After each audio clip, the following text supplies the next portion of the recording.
Hey, what's going on everybody? Lewis here. Excellent question came up this morning about the ease of use of 2K poly and pre-cat lacquer. So I'm actually shooting some 2K poly, so I figured what a great time to shoot a short video. I'm actually going to tone this just a little bit darker. When I tone with the 2K polyurethane or the acrylic urethane products, I actually dilute some vinyl sealer out. There's only probably 20% vinyl sealer compared to the amount of acetone that I use when I tone. But anyways, I'm going to tone this out so we can get to the 2K poly.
So I'm gonna let that toner coat dry for just a little bit.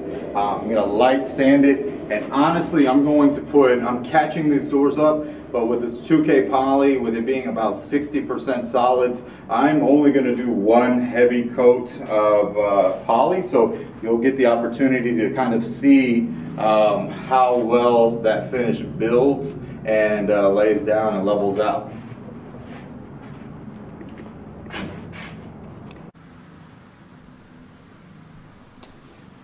Alright guys, so keep in mind I'm trying to do this quick because I'm catching this job up.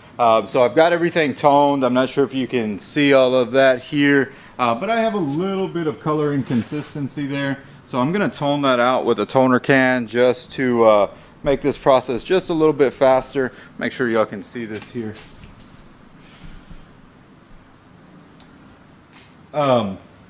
Yeah, so very light sand. I'm just going to go for my SurfPrep SurfFlex 320 just to kind of speed this process up and get this show on the road, because I'm catching all this stuff up and I need to get on the road and get this stuff delivered. That's the other good thing about using a 2K polyurethane is that, and a pre-cat lacquer or vinyl sealer, something like that, is we can very efficiently and quickly work with these products.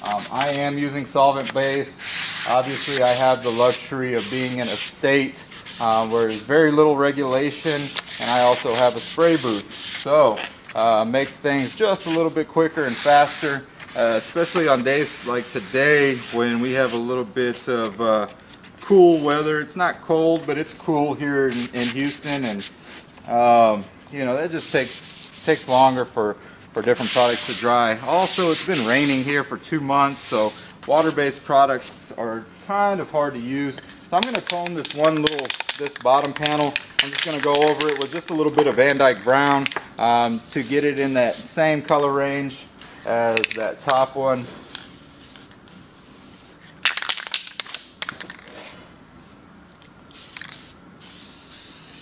And I'm just going to mist that color on there.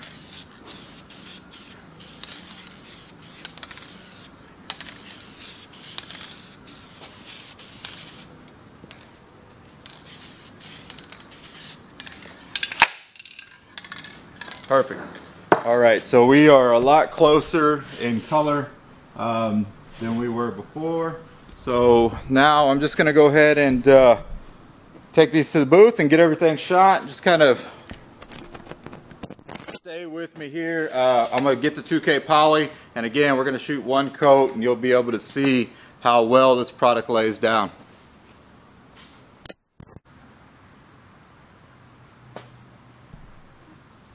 Alright everybody, so now I'm going to mix this 2K poly. This is the ILVA product that I'm working with. I'm only going to make, I'm going to make 9 ounces for those 2 panels. And again, I'm going to lay it down a little bit heavy. So this is a 2-to-1 system. Oh shoot. So I'm going to go 6 ounces and I'm over. I'm under. Oh.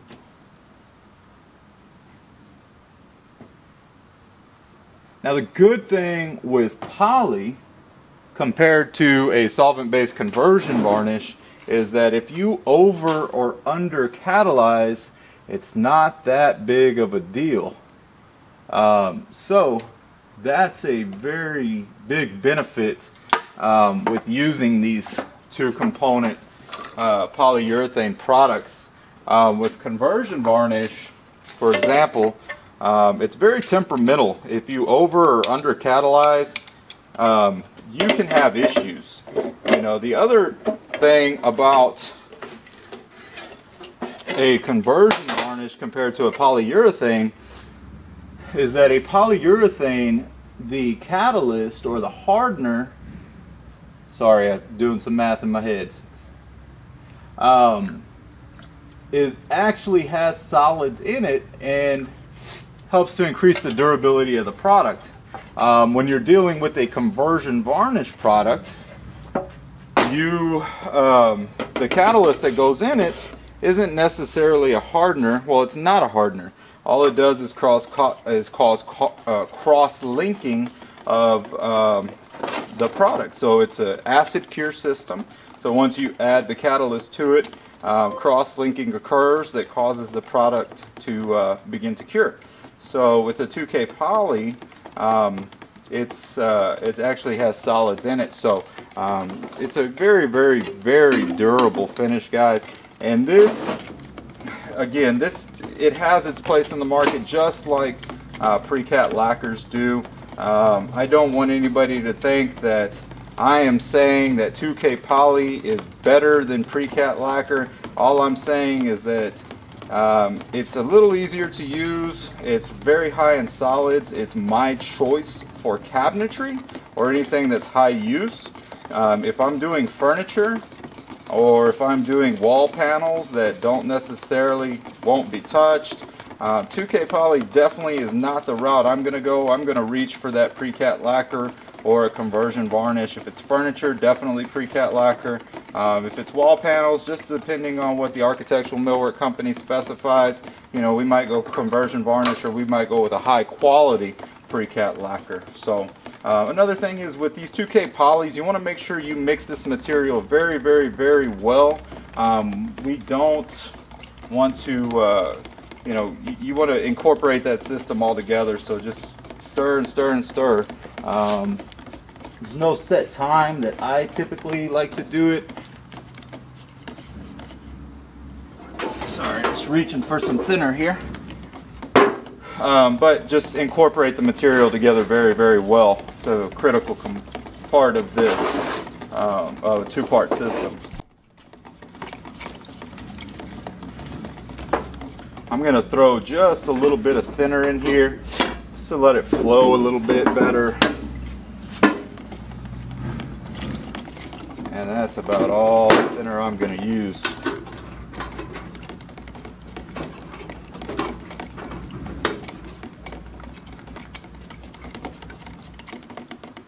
All right, I'm going to get this in the cup and we'll take it to the booth. Alright guys, we've got the panel ready to shoot the poly. Last time I cut my head off in that video. I don't really care. Y'all don't want to see my ugly mug anyways. Y'all just want to see what this finish looks like. So let's go ahead and lay it down.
So you can see just how nice this finish lays down. I'm going to take the camera off of the tripod.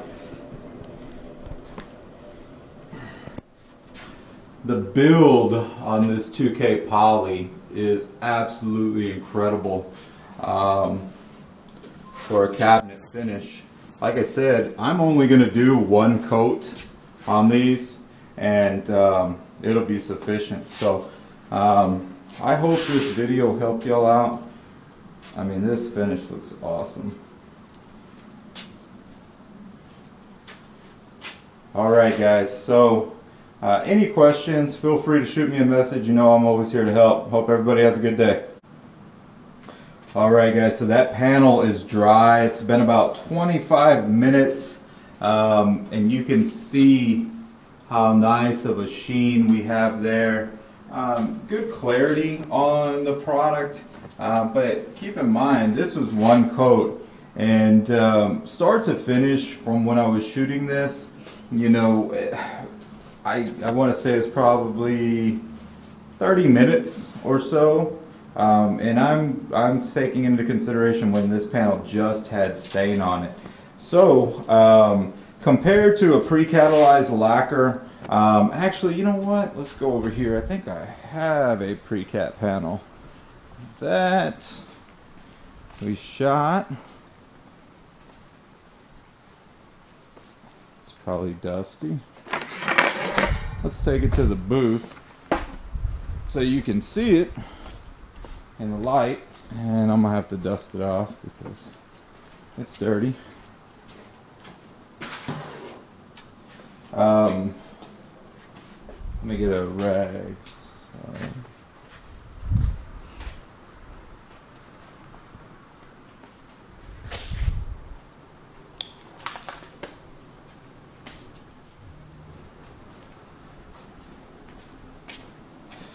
Okay, so this is a pre-catalyzed lacquer satin finish. You know, the reason I have it here, and this is such a dark color, it's on, you know, it's a very, very dark stain color, and it was toned out darker. But, you know, if you really look at it, you can see how better the poly fills compared to what we have here. So you can still see a lot of open grain kind of in that finish, and there's really no comparison, honestly. I mean, this pre-cat lacquer job, you know, it's not my first choice, but it's what was specified, so that's what we used. Anytime somebody specifies something, of course, we're going to try to tell them reasons not to do it that way. But, you know, if you're working with a good customer, you're going to do what they want. So there's a comparison side by side. And I know this is dirty, but just to give you a little bit of insight to that. So next time I shoot some pre-cat lacquer, I'll make sure we do a video, and you can see how long it takes to build this finish, the pre-cat lacquer, compared to the 2K poly. Y'all know that was one coat. I showed y'all that it was one coat. Could it use another coat? Honestly, I think it's just fine. We could definitely sand it and shoot it one more time, but I'm going to call it a day on this finish. Alright guys, thanks.